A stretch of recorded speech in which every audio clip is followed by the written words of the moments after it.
AVM sir சொல்ல சொல்ல சொல்ல சொல்ல நான் நிறைய பாலச்சந்தர் சார் சொல்லி, எஸ்பிஎம் சார் சொல்லி, சரவணன் சாரை பற்றி நிறைய கேள்விப்பட்டிருக்கேன்.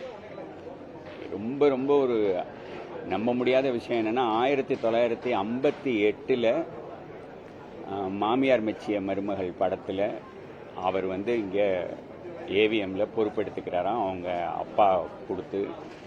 1958 கிட்டத்தட்ட இப்போ 2-3 வருஷம் முன்னாடி உடம்பு கொஞ்சம் முடியாமல் போகிற வரைக்கும் தொடர்ந்து 66-65 வருஷம் மிகச்சிறந்த பண்பாளராக திரையுலகத்தில் கோலோச்சினவர், கோடம்பாக்கத்தில் கோலோச்சினவர் நம்ம மதிப்புக்குரிய திரு சரவணன் சார் அவர்கள்.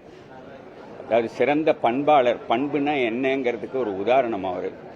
அதாவது நான் டைரெக்டாக ஏவிஎம்மில் படங்கள் டைரக்ட் பண்ணதில்லை, ஒரு தடவை பண்ணுற மாதிரி பேசி பண்ணலை. ஆனாலும் என்னோட ஒரு படத்துக்கும் நான் 3 தடவை 4 தடவை நேஷனல் அவார்டு வாங்கும் போதும் ஒரு நேஷனல் அவார்டுக்கும் ஒரே ஒரு கடிதம் தான் வரும், அது ஏவிஎம் சரவணன் சார்டன் தான் வரும்.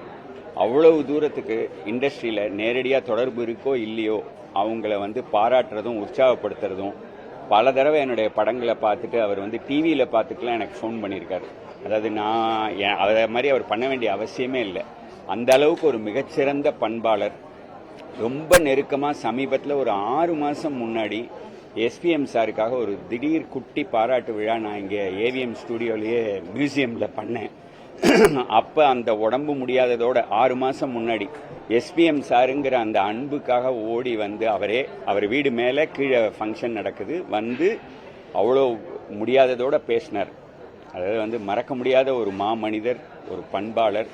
அவரை இழந்து வாடுற அவரோட குடும்பத்துக்கு என்னுடைய ஆழ்ந்த இரங்கலை தெரிவிச்சுக்கிறேன்.